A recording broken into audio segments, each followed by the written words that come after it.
terus banyak cerita yang kita nikahkan, ketemu antara pendamping dan si pasien, ketemu akhirnya nikah, dimualafkan ada juga.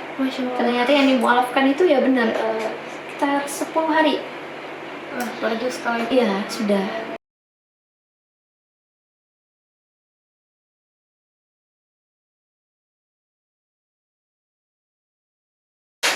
Assalamualaikum warahmatullahi wabarakatuh. Kembali lagi bersama saya Hana Putriani, host podcast Samarinda Design Hub yang berkolaborasi dengan Samarinda Book Party. Pada saat ini ya, kita kedatangan seseorang tamu yang sangat luar biasa ya. Tapi sebelumnya saya mau memberitahu nih tagline podcast kita. Jadi kita punya tagline official ya untuk podcast kita pada kali ini ya, dan akan dipakai untuk selanjutnya, yaitu podcast cerita Kota Tapian melalui desain, literasi, dan kepedulian menjadi inspirasi. Oke, kita mungkin langsung aja kali ya untuk menyapa ya narasumber kita pada kali ini ya, namanya Mbak Sulastri ya. Halo Mbak, apa kabarnya? Baik, alhamdulillah. Alhamdulillah. Oke Mbak, boleh perkenalkan diri dulu, mungkin perkenalkan nama lengkapnya dan juga kesibukannya apa nih sekarang? Saya nama panggilan boleh ya? Boleh. Saya biasa dikenal dengan nama Astri.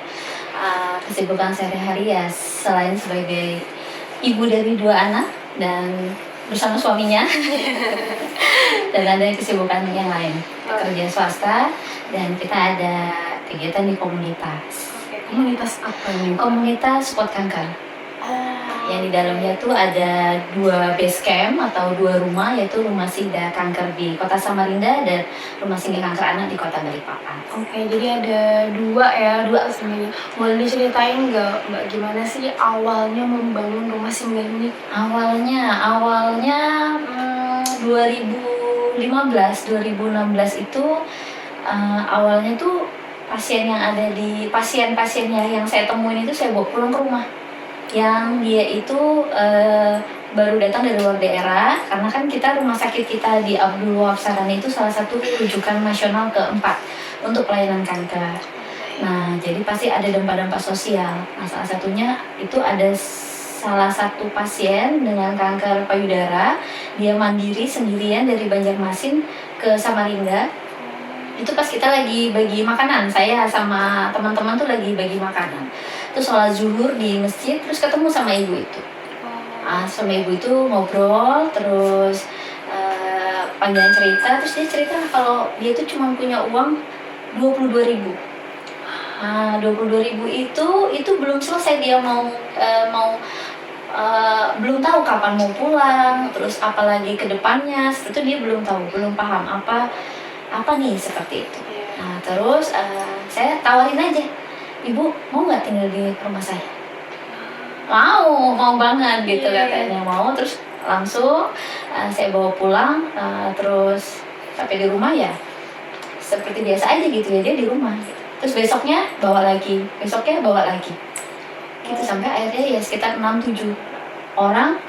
Jadi kalau saya sama suami berangkat ngantor ya kita bawa ke rumah sakit, nanti kita tungguin tuh kalau pulang gitu, setelah jam 3 tungguinnya di parkiran di dekat masjid, tapi bawa pulang lagi seperti itu terus bolak-balik sampai akhirnya kayaknya agak jauh ya, karena rumah jauh dari jarak rumah sakit, terus per waktu mereka juga mungkin kalau udah dari kegiatan rumah sakit mau istirahat, ya udah deh coba kita cari sewaan untuk menyewakan mereka tempat tinggal. Awalnya tuh kita coba bayarin kos-kos dulu, tapi karena kos-kos ini berganti orangnya, kan kayaknya yang pemiliknya kurang berkenan gitu. Udah habis itu kita coba lagi untuk cari rumah buat disewa. Tuh rumah 1 ditolak, 2 ditolak, 3, 4, sampai 5, ke 6 baru diterima. Itu yang sampai sekarang ada? Enggak. Jadi iya itu yang sekarang di Jalan Suwondo itu kita udah pernah di Jalan Delima. Kemudian karena sering banjir, akhirnya kita memindahkan itu ke lebih dekat dengan rumah sakit. Iya. Gitu. Jadi sebenarnya tuh cuman dari awal yang dari ibu-ibu dari Iya, Banjarmasin. dari Banjarmasin. Dia itu pasien mandiri, anaknya nggak nganter, keluarga nggak nganter gitu. Tapi dia punya anak, punya suami. punya. Dia nggak ditemenin gitu. Iya. Mungkin karena ada kesibukan atau Iya. apa gitu. Jadi ya ceritanya ya dia nggak ditemenin. Gitu. Jadi untuk rumah singgah ini berjalannya udah sekitar 10 tahunan ada ya? Kalau berdirinya setelah yang benar-benar kita sewa untuk rumah singgah kanker itu 2017. Oh, berarti sekitar 8 tahunan ya. Mau menjelang Iya. 8 tahun nanti di bulan Oktober. Oh, baik. Kira-kira respon masyarakat terhadap rumah singgah itu apa ya? Ya awal-awal ditolak. Oh, ya? Awal-awal banyak masyarakat kurang berkenan. Kita ada 2 rumah singgah kanker, di rumah singgah kanker untuk dewasa dan rumah singgah kanker untuk anak-anak. Awalnya yang ditolak itu pada waktu menyewa. Jadi pada waktu kita mau sewa kan ditanya untuk apa kepentingannya menyewa. Rumah kelima itu yang menjawab setelah dikasih tahu nih jawabannya kita mau sewa untuk apa, untuk tempat tinggal sementara pasien kanker atau yang dari luar daerah tuh untuk pengobatan di Samarinda sini. Dijawab, wah nggak bisa mbak, karena takut apa tuh kebalaan gitu bahasanya. Jadi mereka ada kekhawatiran. Nah kalau di rumah singgah kanker anak itu kita benar-benar ditolak setelah kita pindahan. Jadi 2018, 2019, nah kita mau cari rumah yang lebih besar, tempat yang lebih baik lah ya, karena rumah yang pertama di Balikpapan itu kecil aja gitu. Anak-anak kan bertambah, terus ruang gerak anak-anak juga bertambah. Nah jadi kita mau cari yang lebih besar. Ternyata sudah mau pindahan anak-anak gitu, udah siap H-1 pindahan tuh kita ditelepon sama Pak RT kalau warga sekitar itu menolak. Alasannya takut. Terus di sekitar perumahan itu tuh adalah perumahan yang elit dan nggak pernah ada yang sakit-sakit seperti itu. Terus mereka takut ketularan. Nah, padahal kan kanker tidak menular ya. Kan tidak menular ya. Terus mereka takut seperti ada curian atau apa seperti itu yang dikhawatirkan gitu sih. Wah, maksudnya saya mendengar ini kayak tega sekali ya mereka seperti itu. Boleh diperbolehkan pada waktu itu di rumah singgah kanker anak ya, itu diperbolehkan asal dengan catatan ini ditutup. Jadi rumahnya itu kan bersebelahan nih dengan ya bertetangga nih. Kita nggak boleh pasang kanopi. Karena katanya mengganggu sirkulasi udara rumahnya. Kemudian harus ditutup, apa aja boleh, pakai terpal pakai apa yang penting nggak kelihatan karena takut gitu katanya. Apa sih bentuk rumah singgah kanker anak tuh seperti apa gitu. Padahal waktu itu kita udah coba mediasi untuk datangkan dokter, terus fisikawan, perawat kemo, termasuk saya dan beberapa relawan. Dan orang tua dari anak pasien kanker anak ya sudah kita coba jelaskan tetap dengan alasannya penolakan, kekhawatiran. Seperti itu. Padahal kan maksudnya untuk menular pun tidak, gitu kan, Iya. mereka pun tidak. Nggak ada, ya, radiasi pun kan nggak sebesar yang di rumah sakit ya. Iya. Jadi untuk tantangan yang Mbak hadapin dan juga yang membuat Mbak yakin untuk melakukan ini tuh hal yang benar. Kira-kira apa sih Tantangannya? Iya, tantangan dan juga apa sih yang membuat Mbak yakin melakukan hal ini? Ya karena ini kalau tantangan mungkin saya nyebutnya ini itu basicnya kemanusiaan.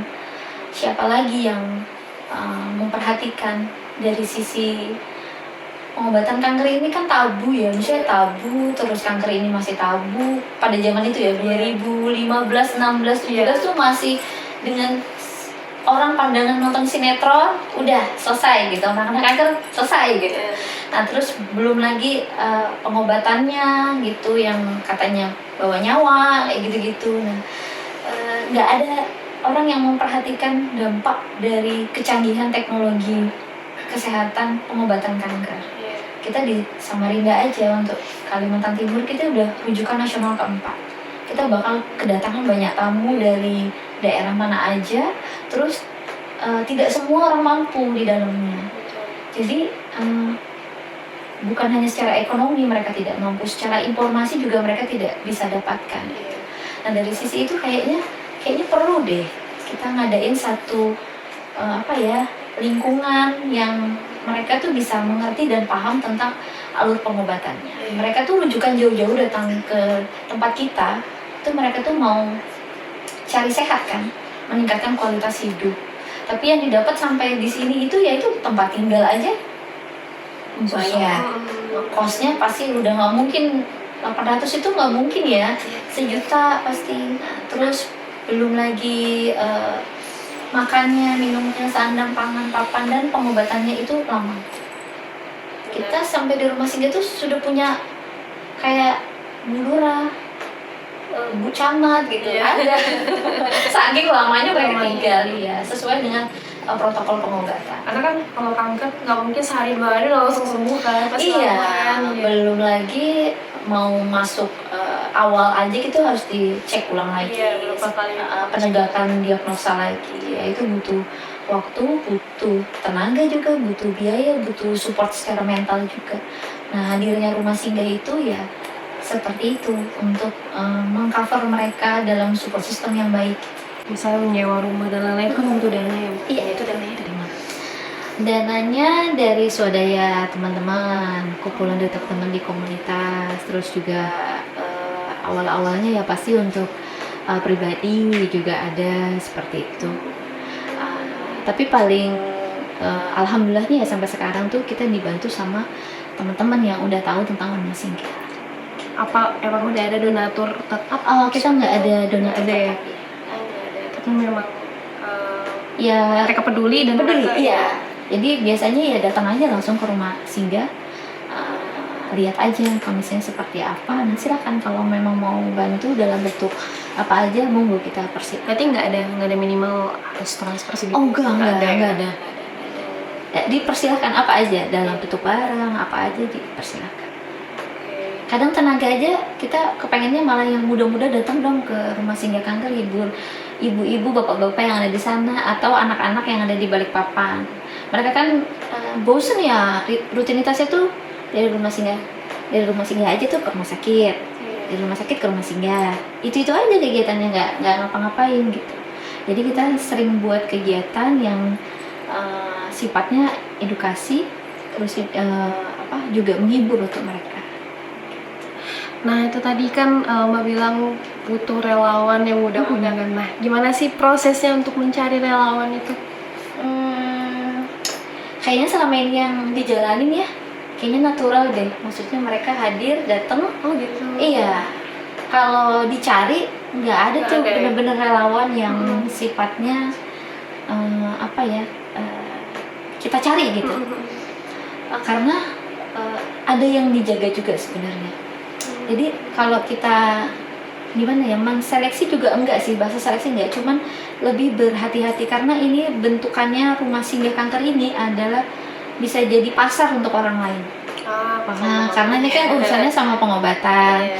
terus sama mungkin ada yang di sisi lain tuh ada yang kayak mau jual-jual produk atau apa seperti itu. Nah, sedangkan ini tuh lingkungan yang ya standar yang kita tetapkan kriteria untuk masuk ke rumah singgah kankernya adalah orang yang prasejahtera atau tidak mampu seperti itu. Nah, nanti kedoknya nih relawan, tahu-tahu ujung-ujungnya jualan. Nah, itu kan nggak enak. Jadi biasanya secara alami dan natural aja mereka datang. Terus kalau mereka nggak ada keinginan apa-apa, kayak ada sisi lain gitu ya untuk kepentingannya mereka. Jadi pure murni ya kita pasti akan sampaikan bahwa ini dikembalikan lagi untuk orang-orang yang ada di dalam rumah singgah gitu. Biasanya sih mahasiswa sih yang sering datang karena kan kita buka untuk program rumah singgah kampus goes to rumah singgah. Oh Jadi boleh ngadain kegiatan para mahasiswa di situ. Boleh magang. Kita pernah beberapa kali ada yang magang PKL atau ngerjain tugas di rumah singgah. Oh gitu. Jadi secara otomatis mereka akhirnya berkenan untuk menjadi relawan gitu. Tapi kalau untuk umum itu apakah terbuka juga? Terbuka untuk umum. Kita ada kegiatan setiap hari Sabtu itu kita buka untuk kegiatan-kegiatan invokasi atau ya untuk edukasi ke orang-orang, jadi diperbolehkan untuk. Nah, untuk yang relawan itu misalnya nih anak mahasiswa datang, nah mereka tuh ngelakuin apa sih di sana? Kegiatan edukasi Edukasi aja. apa aja, iya. Tergantung tema yang mereka mau ambil ya. Ada mereka cuma mau nyanyi-nyanyi doang boleh, mau ngadain kayak kemarin tuh ada ngeronce untuk menghibur boleh, terus dari sisi nanti ngedatangkan narasumber buat kita kayak bikin talk show kecil seperti itu. Macam-macam, mau jalan santai juga bisa. Berarti nggak mesti harus ada background kayak perawat atau apa gitu buat jadi relawan, enggak ya, bebas ya. Jadi kayak mbaknya mau datang cuman mau menghibur nyanyi sambil gitaran doang boleh banget. Atau mau cuman mau main Uno atau apa, dakon atau apa permainan itu boleh banget. Nggak ada, maksudnya tuh kita nggak punya batasan harus background apa enggak. Terus sebenarnya apa sih yang paling dibutuhkan pasien yang tinggal di sana? Paling dibutuhkan tuh dalam artian apa? Kalau apa aja sih, mungkin kayak misalnya untuk perawatan medis kah atau dana kah atau yang macam. Kalau di sana sih sebenarnya kalau untuk kebutuhan kayak rumah singgah kanker itu seperti rumah tangga pada umumnya. Jadi mereka tuh sudah diberikan fasilitas secara gratis di dalamnya. Jadi tidak ada pembiayaan. Jadi termasuk kayak sandang, pangan, papan ya mereka boleh ada, kita adakan untuk mereka. Jadi kayak sembako itu juga ada, sudah disediakan. Untuk kebutuhan sehari-hari ada seperti itu. Tapi kalau yang paling tanda kutip sih sebenarnya yang dibutuhkan sama orang-orang yang di rumah singgah kanker tuh sebenarnya kayak dukungan support system. Jadi ya kayak gitu, teman-teman datang terus menghibur seperti itu, memberikan sesuatu hal yang baru lagi gitu.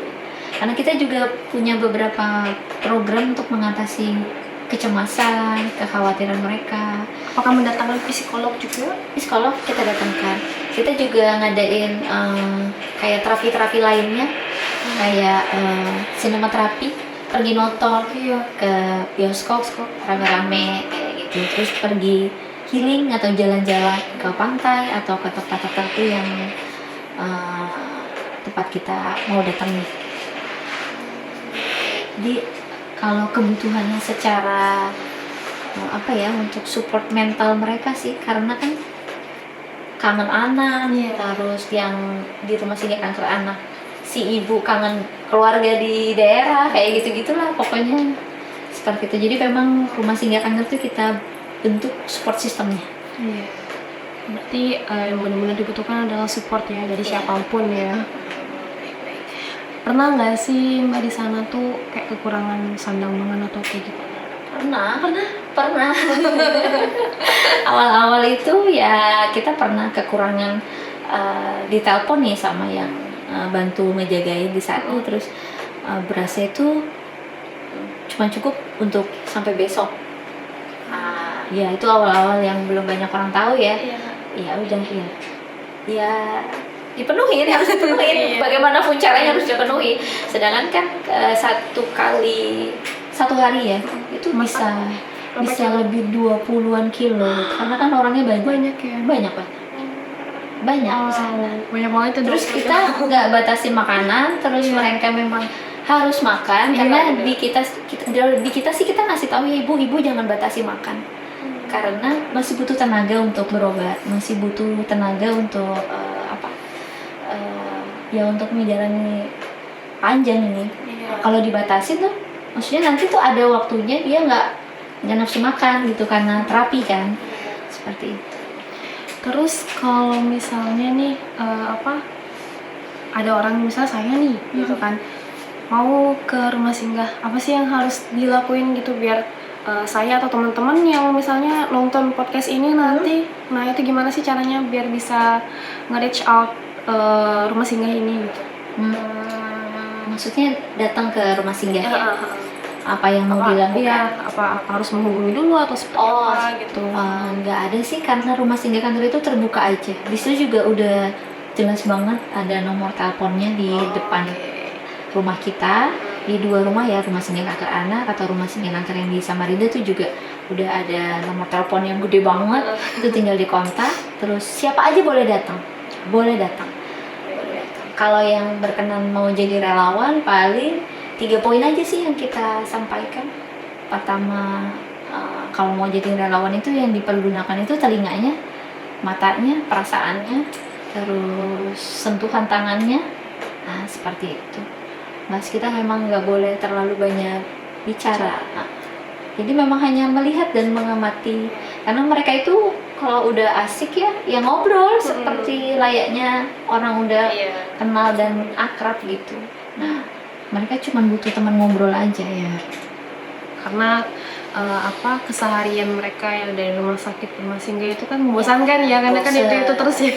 Jenuh, khawatir, cemas, banyak. Belum lagi pikiran-pikiran yang Iya, tentang penyakit mereka ya. seperti itu. Terus sebenarnya nih Mbak, kira-kira pelajaran besar apa sih yang Mbak dapatkan dari mendampingi para pejuang? Banyak banget. Tapi di antara banyak tersebut tuh ternyata kesimpulannya itu syukur. Syukur, banyak banget yang bisa dilihat dari cerita dari rumah singgah kanker penghuni-penghuninya gitu.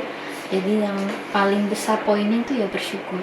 Selama mendampingi mereka itu juga banyak banget pelajaran, pengalaman gitu, terus mendapatkan sesuatu yang nggak pernah kita tahu. Nah, kita jadi tahu gitu, jadi ikut ngerasakan. Nah, tadinya mungkin nggak pernah tahu naik ambulan pesawat, jadi tahu naik ambulan pesawat itu seperti apa gitu. Pernah itu ngalamin naik Pernah. karena lagi ada darurat atau seperti Iya, banyak banget ya. Di kita aja pernah nikahkan orang. Kita bikin resepsi sesuai keinginan mereka, request. Karena itu bisa jadi poinnya adalah ya udah selesai. Jadi rumah singgah kanker itu kesininya itu kita jadikan sebagai rumah paliatif berbasis kesehatan keluarga. Nah, jadi kita pasti akan, karena saling ketemu ya, jadi tahu ini sebenarnya apa sih gitu, kayak keinginan mereka yang terakhir gitu. Pernah nemenin ngajak mereka makan di warung yang babi gitu, karena keinginannya cuma mau makan babi, tapi mau makan babinya di rumah singgah. Mah nggak bisa bapak kalau makan di rumah singgah gitu. Ntar saya ganti barang semua kan, mau nggak mau ya gitu. Jadi ntar kalau dari rumah sakit, ayo kita pergi waktu itu di warung makannya gitu. Ya udah, dia pesen makan apa aja, ternyata 7 hari ya setelah dia pulang ke daerah ya udah selesai. Terus banyak cerita yang kita nikahkan, ketemu antara pendamping dan si pasien, ketemu akhirnya nikah, dimualafkan ada juga. Ternyata yang dimualafkan itu ya benar sekitar 10 hari. Bagus sekali. Iya, sudah ya selesai gitu. Terus yang naik pesawat itu 20 hari, itu sesuai dengan hitungan saya dan tim dokter yang waktu itu nanganin beliau. Iya, banyak cerita. Jadi saya pikir poin dari semua cerita itu ya rasa syukur sih. Memang luar biasa banget. Banyak nikmat tuh ternyata yang bukan dari sisi yang nyamannya aja ya, dari sisi yang nggak nyaman tuh ternyata ya memang harus disyukuri juga ya. Gitu. Terus harapan Mbak untuk rumah singgah kira-kira 5 tahun ke depan tuh pengen apa sih? Alhamdulillah, maunya banyak, harapannya banyak gitu. Namanya manusia ya, selalu menginginkan hal-hal lagi, belum cukup gitu. Saya sama teman-teman sama tim-tim ini kepengennya rumah singgah kanker ini nggak cuman sampai sebatas kita aja. Kita kepengennya nanti ada dari kita lagi yang ngerusin, dan kita kepengennya rumah singgah kanker ini bukan lagi hanya sebatas bangunan rumah, tapi maunya besar. Seperti kita memberikan pelayanan seperti hotel gitu. Sementara ini ya kamarnya memang 1 kamar isinya 2 atau 3 pasien. Nah, kita pengennya tuh privasi yang satu orang satu. Mudah-mudahan ya pastilah kedepannya harapannya seperti itu untuk mendukung tadi paliatif basic kesehatan keluarga. Ya doain terus juga rumahnya nggak ngontrak lagi. Amin, semoga itu. Iya, mudah-mudahan dihibahin gitu langsung kita nggak bayar lagi setiap tahun. Iya benar. Tapi apakah ada rencana nih, misalnya kayak mau bangun rumah singgah yang benar-benar dibangun gitu sesuai dengan ini, apa belum ada? Dari awal sih udah mau ya, tapi rezekinya barusan kita dapat kabar. Jadi kita ada 2 rumah menuju ke 3 rumah. Menuju ke 3 rumah itu di Kota Balikpapan. Ada yang orang baik banget, dia kasih tanahnya, dia kasih bangunannya. Wow. Jadi sekarang dalam proses pembangunan untuk khusus rumah singgah kanker dewasa. Oh, dewasa gitu. Jadi bakalan ada open lagi di Open lagi di Balikpapan Insya Allah. yang khusus untuk dewasa. Dewasa. Ya. Di Samarinda cuman dewasa aja, karena anak-anak kan semua dialihkan ke Balikpapan. Gitu, karena Itu rujukannya. memang rujukannya seperti itu. Heeh. Oh, jadi biar misalnya nih dari Samarinda, dokter Samarinda itu merujukannya ke Ke Balikpapan karena hematologi onkologi anaknya ada di sana Balikpapan. ya? Iya, gitu. Jadi terbagi. Terus kemudian ya nanti ya mudah-mudahan dalam waktu cepat dan dekat dalam tahun ini ya untuk bisa digunakan dan rumah singgah kanker dewasa di Balikpapan. Mudah-mudahan Amin. lancar pembangunan. Semangat. Oke, baik. Terima kasih banyak ya Mbak Sulasti ya yang sudah mau datang ke podcast sederhana kami ini. Semoga dengan teman-teman yang misalnya nonton ya podcast ini ya, kemudian tergerak hatinya ya untuk menjadi relawan rumah singgah ya Mbak ya. Siap. Jadi rumah singgah kanker itu berada di Jalan Dr. Suwondo ya, dekat Rumah Sakit Abdul Wahab Syarani ya. 99 langkah. Nah, benar ya, dekat sekali ya teman-teman. Jadi silakan untuk teman-teman yang mau menjadi relawan di rumah singgah, silakan langsung aja nih datangin ke rumah singgah kanker Samarinda. Oke, baik Mbak. Apakah ada pesan-pesan lagi nih buat teman-teman, misalnya untuk atau apa kayak pesan buat teman-teman yang lain ketika menghadapi pasien yang kanker itu harus seperti apa atau bagaimana? Untuk caregiver ya? Iya. Untuk pendamping keluarga atau caregiver, kita sebagai pendamping dari pasien kanker itu harus tetap tenang. Terus sekali lagi yang poin paling penting adalah tidak terlalu menggunakan indera yang ini, tapi gunakan indera telinganya, matanya, tangannya, perasaannya untuk menemani pejuang kita. Karena mereka itu ya butuh didengarkan dan dihormati segala ya kadang kan ada dia lagi nggak mau makan. Tenang aja, memang seperti itu siklusnya. Habis terapi nggak mau makan, ya berikan dia ruang dan waktu untuk bisa menerima kondisinya. Tapi kita sama-sama antar caregiver dan pasiennya itu bisa berkomitmen mau kapan, mau seperti apa kondisi ini, begitu sih. Dan jangan khawatir, kita tuh nggak sendiri. Jadi banyak kok teman-teman di luar sana. Kita memang harus terbuka untuk cerita tentang kanker ini karena banyak yang merasa payah sekali ya untuk menemani atau menjadi pejuangnya. Ayo hadir untuk gabung di komunitas kita atau datang main ke rumah singgah kanker kita untuk bisa dapat suasana baru, informasi baru, hal-hal yang seru. Wah, asik banget ya. Baik, terima kasih banyak Bu Sulasti. Terima kasih ya. Kemudian saya akhiri podcast Cerita Kota Topian pada hari ini ya. Semoga bermanfaat bagi teman-teman semua. Wassalamualaikum warahmatullahi wabarakatuh.